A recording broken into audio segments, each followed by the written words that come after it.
नरेंद्र मोदी को फ्रांस के the grand cross of the legion of honour से नवाजा गया। आपको कि व्हाई ऑलवेज मोदी? वो अल्टीमेटली वो भारत की बुलंदियों पे है, इकोनॉमी उनकी स्ट्रांग है, लीडरशिप उनकी स्ट्रांग है। इजिप्ट दे रहा है, मिस्र दे रहा है, सिडनी दे रहा है, सारे देश दे रहे हैं। रेड कारपेट तो सारे देशों में लग रहा है। बहुत से एग्रीमेंट जो है वो अनाउंस होने जा रहे हैं कल, और इस वक्त फ्रांस और जो हिंदुस्तान है उनका जो दो तरफा तजारत है वो 10 से 12 बिलियन अमेरिकन डॉलर है, और इनकी कोशिश है कि अगले 5 सालों तक इसको 3 गुना किया जाए। हम देखते हैं कि जहां पर जा रहे हैं उनके लिए स्पेशल स्लोगन्स तैयार किए जा रहे हैं, हैवीएस्ट प्रोटोकॉल दिया जा रहा है। वहाँ पे जो पाकिस्तानी कम्युनिटी है वो इस विजिट को कैसे देख रही है, उनके क्या एहसास है? क्योंकि जाहिर है कि आप जानते हैं कि ओवरसीज पाकिस्तानी इस वक्त पाकिस्तान को किस तरीके से देख रहे हैं, और यहाँ पे यानी अगर दोनों कंट्रीज का जब हम कंपैरिजन करते हैं इंडिया और पाकिस्तान का, तो कोई कंपैरिजन है ही ऑफ द लीजन भारत के प्रधानमंत्री मोदी जी को सर्वोत्तम फ्रांस का पुरस्कार मिल चुका है। ये समझ लीजिए कि ये फ्रांस, भारत में जैसे भारत रत्न होता है वैसे फ्रांस का ये पुरस्कार है। और हालांकि इससे पहले भारतीयों को मिला है, बट आज़ाद भारत में ये पहली बार मोदी जी को मिला है। इससे पहले 2 भारतीय महाराजाओं को मिल चुका है, जो कि मतलब आप समझें कि 1930 और उसके पहले की बात है।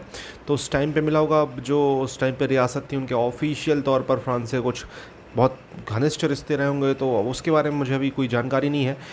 ये जो अवार्ड है, पहले इसके बारे में पूरा वीडियो देखते हैं फिर बात करते हैं। प्लीज़ चैनल को सब्सक्राइब। पाकिस्तानी कम्युनिटी है वो इस विजिट को कैसे देख रही है, उनके क्या एहसास है? क्योंकि जाहिर है कि आप जानते हैं कि ओवरसीज पाकिस्तानी इस वक्त पाकिस्तान को किस तरीके से देख रहे हैं, और यहाँ पे यानी अगर दोनों कंट्रीज का जब हम कंपैरिजन करते हैं इंडिया और पाकिस्तान का, तो कोई कंपैरिजन है ही नहीं, वो तो हम वैसे ही करते रहते हैं। लेकिन बात ये है कि इस सिचुएशन में वहाँ के आपके साथ जो पाकिस्तानी कम्युनिटी वहाँ पे मौजूद है, उनके क्या एहसास है? देखें, जो पाकिस्तानी कम्युनिटी हो गई या पाकिस्तानी हुकूमत आप इसको ले लें, तो उनको ये मालूम है कि फ्रांस हिंदुस्तान का बहुत करीबी दोस्त है, और इनके दरमियान जो तजारत का हजम है वो बहुत ज़्यादा है। कुछ अरसे पहले इन्होंने एयरबस का भी एक बहुत बड़े मुआहदे इनके साथ हुए हैं। हमने देखा है कि जब माजी में इंडियन हुकूमत ने एटमी धमाके किए थे, तो दुनिया में वाहिद मुल्क था जिन्होंने इनके खिलाफ पाबंदियों की मुखालफत की थी, और वो मुल्क फ्रांस था। इसके अलावा भी जो जोहरी क्लब है उसमें लाने में जो सबसे ज़्यादा किरदार था वो फ्रांस का था।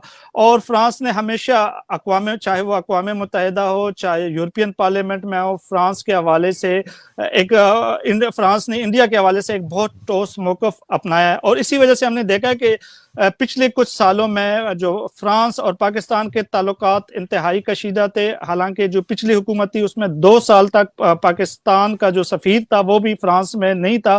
तो ये चीज़ें इंडिकेट कर रही थी कि पाकिस्तान की जो हुकूमत है वो फ्रांसीसी सरकार से या फ्रांसीसी हुकूमत से इस वजह से इंतहाई नाखुश है, और उनका ये कहना है कि जो फ्रांस एक बहुत बड़ा मुल्क है, ये इंसानी हुकूक के हवाले से बात करता है, लेकिन जब हम इंडिया और फ्रांस के ताल्लुकात को देखते हैं तो उसमें फिर वो हमें ये नज़र आता है कि जो फ्रांस है उसके लिए जो दिफाई शुबे हैं, जो मईशत है वो अहम है, इंसानी हुकूक अहम नहीं है, वो दूसरे नंबर पे।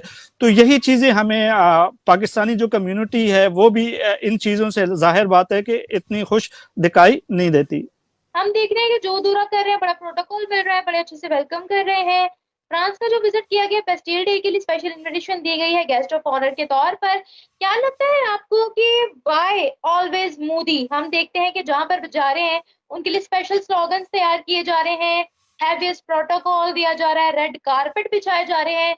वहां के जो प्राइम मिनिस्टर या प्रेसिडेंट होते हैं वो खुद आकर उनका हाथ पकड़कर उनको लेकर जा रहे हैं। क्या चल क्या रहा है? ये जिसकी इज्जत होती है उसी के लिए ये सब किया जाता है। Modi is visionary leader, he is global leader, ठीक है। वो दुनिया को शेप कर रहे हैं, एंड ही रिप्रेजेंट 120 कंट्रीज। ये ना भूला करें कि जनवरी ऑनवर्ड्स अब वो 120 कंट्री के भी लीडर हैं, ग्लोबल साउथ के। तो आप ये भी चीज ध्यान में रखा करें कि अब वो सिर्फ इंडिया के लीडर नहीं रहे हैं, वो अब ग्लोबल लीडर बन चुके हैं और 120 कंट्री के फोरम को लीड करते हैं, जो कि ग्लोबल साउथ है। और ग्लोबल साउथ का पंगा उसी से है। देखें, और अगर आप जियोपॉलिटिक्स समझेंगी ना, तो मोदी की इज्जत क्यों होती है? क्योंकि मोदी हर किसी को साथ लेके चलता है। उसको आप इंडिया बोल रहे हैं, इंडिया हर किसी को साथ, नॉन अलाइंड मूवमेंट जो उनकी थी। फ्रांस और अमेरिका की खास बनती नहीं है, मजबूरी में एक दूसरे के साथ है। फ्रांस और अमेरिका के अंदर बहुत बड़ी दुश्मनी है। बहुत बड़ी बात है जियोपॉलिटिक्स में कि मोदी ने 2 हफ्ते पहले अमेरिका का दौरा किया, 2 हफ्ते बाद वो फ्रांस में बैठे हुए हैं। अमेरिका में भी डिफेंस डील कर रहे हैं और फ्रांस में भी डिफेंस डील कर रहे हैं। ये एक बहुत बड़ी बात है। अगर आप जियोपॉलिटिक्स और इंटरनेशनल रिलेशंस को पढ़ें तो फ्रांस की नहीं बनती। और फ्रांस और इंडिया की हिस्ट्री तो देखें आपकी, कम से कम भी आपकी जाएगी 1000 साल पहले तो जाएगी, लेकिन 1000 साल को भी छोड़ देते हैं। 500 साल पहले लोग फ्रांस से आते थे, तो फ्रांस से जो लोग आते थे उन्होंने जो किताबें लिखी हैं इंडिया के ऊपर, वो आज का बेसिस है कि इंडिया क्या था और क्या है। ठीक है, उसको आज हम बेसिस बनाते हैं। उसके बाद अगर आप रिसेंट में आ जाए, 100 साल पहले इंडियन फौजी थे ना जो वर्ल्ड वॉर 1 में लड़े थे फ्रांस के लिए, फ्रांस को बचाया था, वो इंडियन फौजी थे ना जिनको red cross, Victoria red cross award दिया गया था कि आपकी वजह से पेरिस बच गया वर्ल्ड वॉर 2 में हिटलर से। तो इंडियन फौजियों की देखें पूरी दुनिया में कहीं ना कहीं धाक है। मोदी जी जहां जाते हैं इंडियन फौजी तो होते ही होते हैं। उसके बाद देखें मोदी जी देने जा रहे हैं ना, लेने तो कुछ नहीं जा रहे ना, शहबाज शरीफ की तरह। तो यही फर्क है। और मोदी जी ये पहले नहीं है, ये भी मैं आपको बता दूं, देखिए ना पहले है ना आखिरी है। और ये इंपॉर्टेंट भी क्यों है इसकी अब मैं वजह बताता हूँ। फ्रांस 4 साल 5 साल के गैप पे किसी गेस्ट को बुलाता है। फ्रांस की ट्रेडिशन नहीं है कि वो हर साल अपने बेस्टाइल डे पे बनाए। और फ्रांस में बेस्टाइल डे की बहुत बड़ी अहमियत है, क्योंकि बेस्टाइल डे से सिग्निफिकेंट उसकी वैल्यू ये है कि फ्रांस में फ्रेंच रेवोल्यूशन जिस दिन ख़त्म होके कामयाब हुआ था और फ्रांस में मोनार्की ख़त्म होके डेमोक्रेसी ने अपना परचम ऊपर किया था, उस दिन को बेस्टाइल डे बनाया जाता है जो नेशनल डे है उनका। वो हर साल किसी को नहीं बुलाते, वो 4 साल 3 साल 5 साल के गैप पे बुलाते हैं।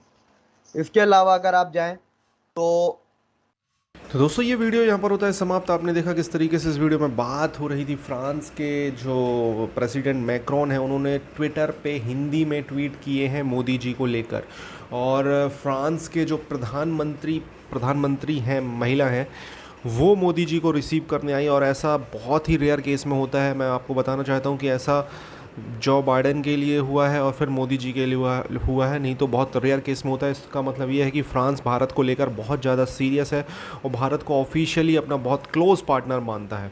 और भारत को एक खुशखबरी भी मिली है कि भारत का जो यूपीआई है, यूपीआई आप समझते हो, जो फ़ोनपे, भीम, पेटीएम और जो भी एक्सेट्रा जितने भी यूपीआई एप्लीकेशन है भारत में, वो पेमेंट मोड डायरेक्टली अब फ्रांस में आप उससे पैसे ट्रांसफ़र कर सकते हो। जैसे कि आप फ्रांस में कुछ खरीद रहे हो, बट ऐसा नहीं है कि यहाँ के रुपए में वहाँ पे मतलब पैसे ज़्यादा लगेंगे, लेकिन रुपीज़ में ट्रेड हो सकता है। तो ये एक बहुत बड़ी अचीवमेंट है। जो यूपीआई है वो भारत को एक नेक्स्ट लेवल पे ले जा रहा है, आप माने ना माने। इसको लेकर कांग्रेस के मिनिस्टर पी चिदम्बरम काफ़ी हंसे थे जब मोदी जी ये लॉन्च कर रहे थे, मजाक बना रहे थे कि क्या ये चलेगा, ये तो कुछ नहीं, ये फालतू की बात है, ये फलाना ठिकाना, इस तरीके की चीज़ें। लेकिन यूपीआई भारत के जो मतलब डिजिटल ट्रांजैक्शन भारत की एक पहचान बन चुकी है। अगर दुनिया में भारत अब जाने जाएगा तो डिजिटल ट्रांजैक्शन की वजह से भी जाएगा। हालांकि उसके लिए तो मैं एक अलग से वीडियो लाने वाला हूँ। भारत के प्रधानमंत्री मोदी जी आज फ्रांस के नेशनल परेड डे में शामिल होंगे और पहले मतलब आप समझें कि वो पहले एशियन होंगे जिस तरीके से उनको ये ग्रैंड वेलकम मिला और जिस तरीके से उनको ये अवार्ड मिला है। तो आप समझ सकते हो कि भारत के लिए फ्रांस कितना इंपॉर्टेंट है, फ्रांस के लिए भारत कितना इंपॉर्टेंट है। आपको क्या कहना है इस टॉपिक